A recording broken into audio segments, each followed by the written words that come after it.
I have nothing prepared. I found out I was speaking just when you guys You need to move near the mic. Oh, can you guys hear me now? No.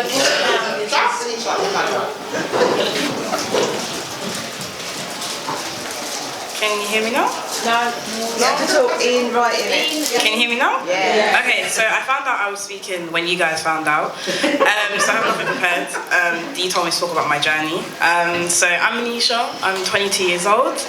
I went to do sixth form college, studied business, BTEC and A-level sociology.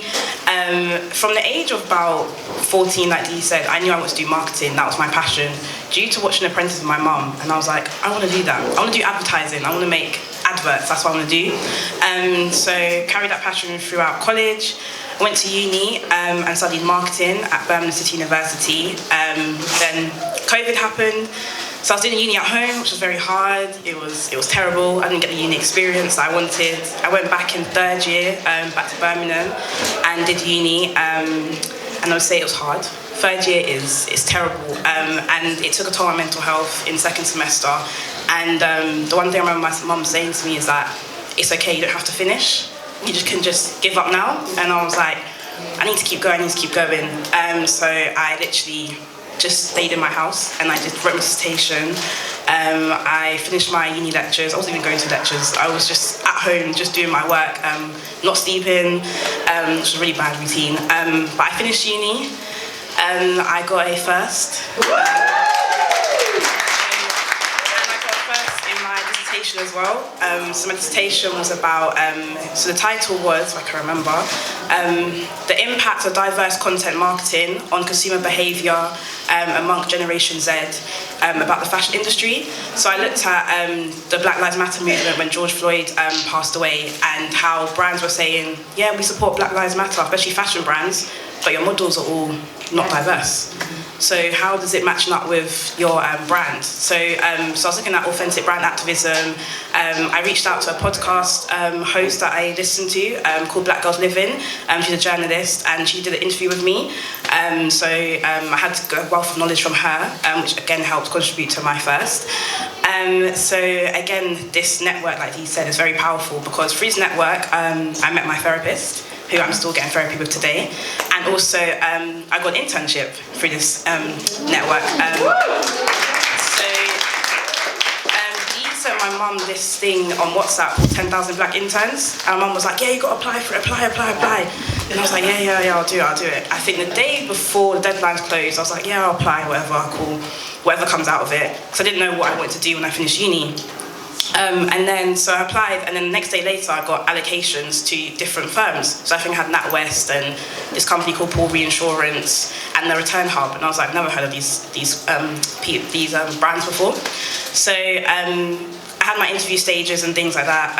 And then I got the internship with Paul Reinsurance in the summer, which was 6 weeks as a marketing assistant in a reinsurance company. And I was like, okay, looked on the website. I was the only black person who's going to be working there. And I said, okay, first black person, what's it going to be like? So I started in July last year, and it's supposed to be a 6-week internship. By the time I did my third week, they said, we want you for 6 months. By the time my 6 months was done in December, they said, another year. So I think when I started in July, I realised obviously I was the only black person there and I was there to educate everyone, which I didn't mind doing. I did a presentation about mental health in the black community. I did a bit about my story, because I don't know if anyone knows, but my brother, when I was 9 years old, committed suicide. So I spoke about him and the impact that it had on my mental health, because I was diagnosed in first year of uni with anxiety and depression. So I spoke about my journey to this organisation's only 40 people, but still it was a big step for me to do and stand there and talk about it. I did a presentation about my dissertation, sitting there saying that how can we make this organisations be more diverse, and we had like a discussion about that. Then I spoke about Black British influencers and cultures. So I spoke about, I don't know if you've seen Stormzy's music video and how we had people in there like who basically shaped British culture for black people. I spoke about that and the impact it had on me and how it made me feel. So I've done quite a few presentations. Everyone at my organisation is willing to listen and learn, which I love. And then I think in August, I got introduced to Jasmine Campbell. So you might know the Campbell name because on The Apprentice, Tim Campbell is on The Apprentice. So at uni, I used to watch The Apprentice and be like, wow, black man next to Lord True. Like, oh my gosh, this is crazy. This is mad. And then I met Jazz and I was like, oh yeah, I love The Apprentice. She's like, yeah, Tim's my husband. I was like, Tim Campbell's your husband? Oh my gosh. Then she works at PwC, so I went to an event now with a conversation with Tim Campbell at PwC. An event finished and he was like, oh, hey sis, let's get a picture. I was like, Tim Campbell wants a picture with me? Like, oh my gosh. And then Jazz was like, yeah, introduce yourself. And he's like, I know about you, Jazz has told me about you, that you're very inspiring. And I was like, I watched you on TV and now you want to get a picture of me. Like, this is crazy, this is like networking. So now Jazz is like my informal mentor. So she's just there to how to navigate as a black woman in the corporate setting because it's crazy, it's very different, very male dominated as well. So she's telling me how to how to operate in like a corporate setting and how to like present myself and how to make the most opportunities. And through that I've met other people at Black networks who again has told me more about how to operate again and increase equality, diversity and inclusion, which now the organisation has made part of my job role to support the exec. In how to get more diverse talent in, and I said 10,000 black interns again. They said, okay, cool, that's fine. You could be on the recruitment panel for it, you could speak to the candidates, and also I said, I want to be a mentor for that candidate. And they said, yeah, that's fine, you can do that. So now this year in July, I'm being mentoring the 10,000 black intern when she starts. So I think that's really about it, yeah.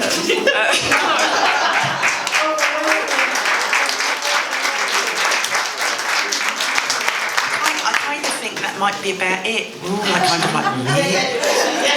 This is somebody that didn't want to say anything really. You know one of them. But at the same time, if we do not give the young people an opportunity and the platform, we're not going to know things.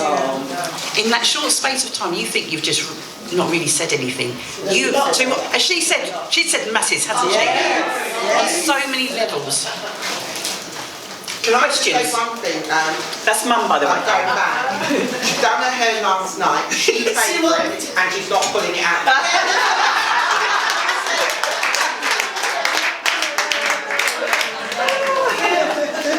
Does anyone have any questions you want to ask? You must do. Yes. Well done, girl. Well done. Well done. Oh, thank you. The reason being, I worked in the hospitality business in my past life, where there were two black people, black women, myself and my colleague, and I encouraged the managing director of the company. We used to look after Gatwick Airport, all of the brand signs in Britain, the palaces, Wimbledon, and so on. And I encouraged my chief executive to advertise back then in the West Indian World newspaper, if everybody can remember that newspaper, to get other black people, whether boy, girl, whatever. So I understand exactly your mindset. Well done.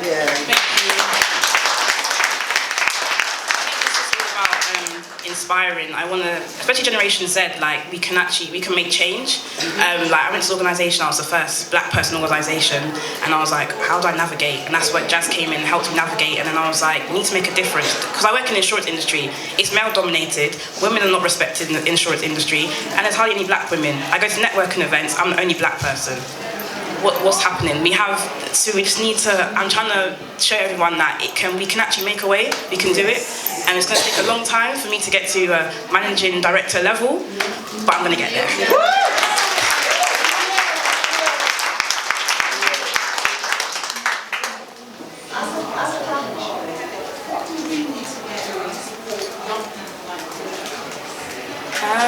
That's a good question. Just from young, know what you want to do. I knew from just the apprentice that I wanted to do marketing. I didn't know I wanted to do the insurance industry, it was fashion. I wanted to look after influencers and do ASOS modelling, like all things like that. I didn't want to do insurance. So again, it's like 10,000 Black interns gave me the opportunity to open my eyes to different industry, which now I think I want to stay in there, and I want to navigate myself in that industry to increase diversity and again do better marketing as well. I do want to do marketing, but the diversity is there as well. It's my passion, I think. Yeah, a new passion. Yeah, like find their focus, find their niche, like what do they want to do from early so they can have that tunnel vision, like this is where I want to be, and then what's your 5-year plan? It sounds crazy, but what's your 5-year plan? If you wake up every day and you think, and you're stressed and you're tired, if you're thinking it's gonna, in 5 years' time, it's gonna be where I wanna be, keep going. If it's not worth it, go and take a nap. Yeah. Just keep going, just have that vision, like where I wanna be, and then I can do it. Because if someone told me when I was in 14 that, you'll be getting a train and commuting and going London Bridge and wearing suits and blazers, and I'm like, that's my dream, that's what I wanna do. And every day, like, I went to office, I was blessed. I used to walk in, I'm like, this is crazy, like, this is what I wanna do. And now I'm here, and this is just the beginning.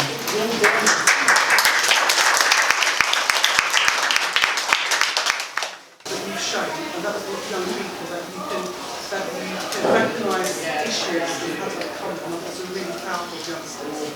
And also you said that you're the only Black person in the industry, not to be frightened of that.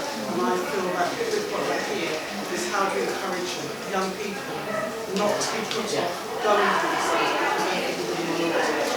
And that's about the choices of where they go to. So what would you say to a young person? I'm looking to you really because I'm really that person to school. What would you say to them? You just have to go with an open mind. When I remember the day before I started, I did look at the website and I saw it was all like mostly white people, and I was like, okay, I don't know what to expect, but you have to go with an open mind because they were willing to sit there and listen to me. I don't read that much, but I went to book club and I'm having conversations about diversity and inclusion, and I'm like, okay, I understand, and talking about George Floyd and things like that. So again, you just have to, you're there to educate, you're there to give knowledge, and then everyone so they can become allies. So they will be allies and your allyship and things like that, because then, yeah, you're there to educate basically, but you just need to go in there with an open mind and be ready to have conversations and educate them about things that they might not have, because they might not have opportunities, especially in my industry. Most of them are upper class. They're Cambridge, Oxford graduates. I'm talking to them and I'm thinking, oh, like, what's that? And I'm like, oh, this and that. Like, they don't understand, they don't know. So again, it's just like, they just need education. And the same way they educate me about fancy wine and things like that. And I'm like, and politics. And I'm like, oh, okay. So yeah, so it's just, again, it's about education. It's just, yeah, it's like a two-way thing. Yeah.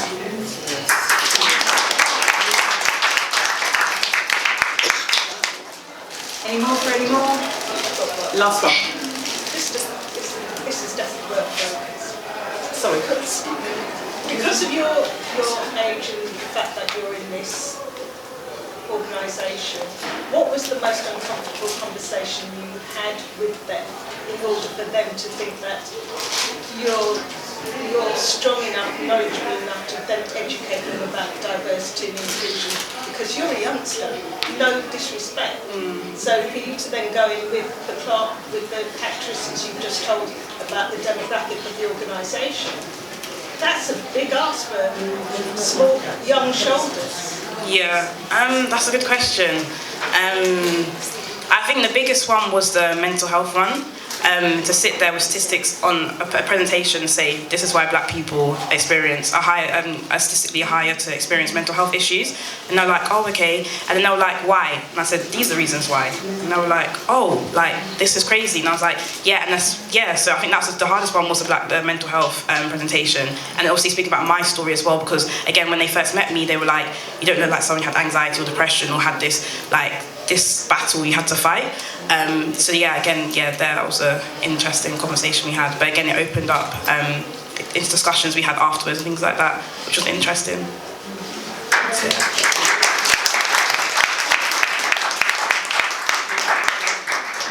Oh, and anyone wants to know, it's 10,000 Black interns. So it's called 10,000 Black interns because in the next 5 years, I hope to employ 10,000 Black children graduates into internships. So it's always going on. And I think the application now closed for this year, but next year it's open up again. But it's a really good thing. You should get everyone, any young people you know who's finishing uni or graduated, to sign up to it. and they'll get placed in really good firms, so like JP Morgan, Goldman Sachs, things like that, PwC. So yeah, it's good as well. It's really good.